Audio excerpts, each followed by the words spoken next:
Hello and welcome back to my channel. This is very typical booktube fare.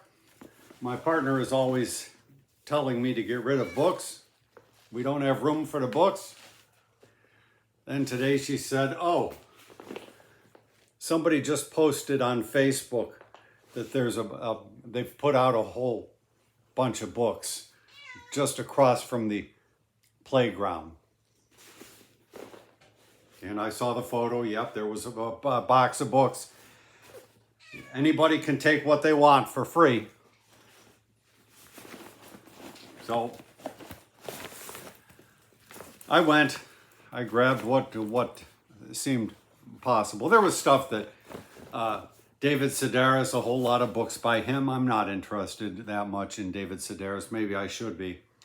Anne Lamott, I think. I've looked at stuff, but I thought, well, I wouldn't normally get this, so why should I get it now? I got this as a bone to my partner. Maybe she would like this. This is not anything that's likely to be of interest to us, but it may be a way to get an idea about what slow cooking is like. We don't go for that, really. And I guess I'll just take them out one by one. A Gentleman in Moscow. I don't know anything about this, but it looks pretty nice. Does it even say what it is? It's a New York Times bestseller.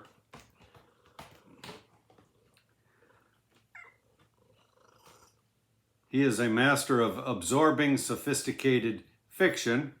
So that's good to know. A Gentleman in Moscow.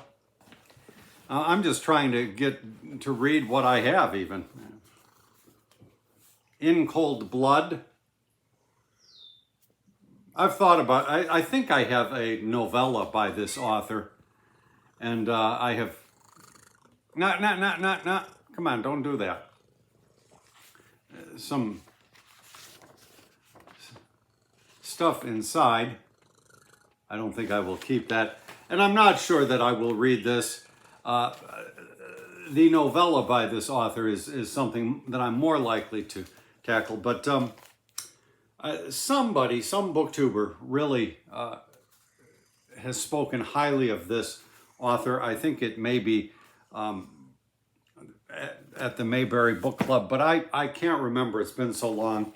But I thought, well, okay. Oh, I think I've read this book. But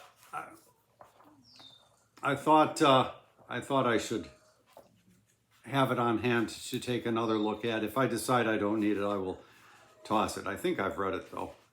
I think it's his most recent one.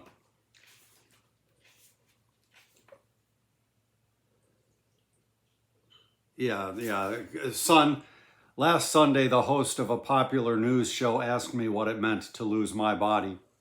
The host was broadcasting from Washington, D.C., and I was seated in a remote studio on the far west side of Manhattan. As I recall, it's got several essays, and each begins with a personal anecdote of that sort, the sort that does not interest me. And I think that was why I sort of gave the book a no when I had it before. But I will give it a second chance.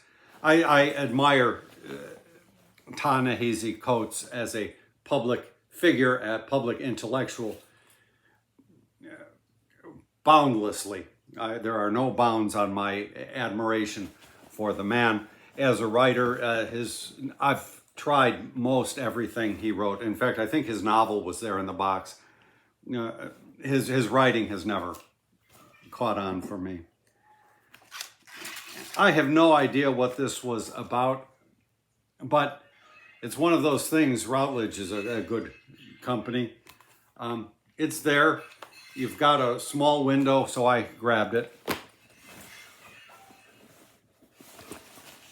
Now, what is it? Oh, the Quran, a new translation. I have a couple of translations of the Quran, devotional editions, nice big books.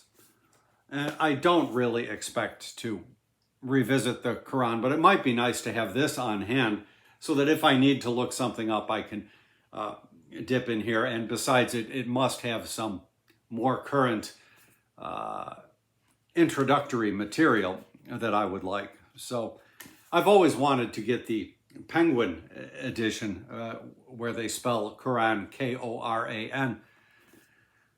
And I've come across just really miserable copies of it all the time at the charity bookshop, and I don't want a miserable copy of the Quran. So this is nice. I think Oxford has some kind of a reputation.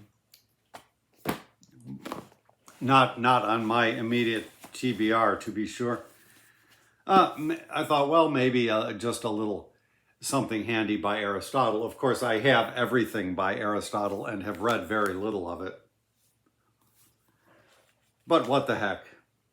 This is, if I had been reading Aristotle when I was in high school or college, this is the edition I would have had. Of course, I was doing no such thing. But why not? Yeah, I think we're coming down to the end. Oh, this is the last one. Yep. And this I don't know anything about. Pagan Operetta is a brilliant and provocative debut collection that excites and demands to be read. It is one of those rare books that extends beyond the realms of poetry and prose. Carl Hancock Rooks's writing is beautiful, brilliant, heartbreaking, and healing, lyrical, and true. So apparently it's poems. I must have realized that when well, it doesn't look like poems. But whatever, I guess it's beyond the boundaries of poetry and prose. So a lot of boundary breaking with this book haul. Maybe I should do a stack of some sort, since that is another booktube tradition. Yeah, here we go. This is so exciting. Now we will see where these wind up. I'm just trying to read the things that I have.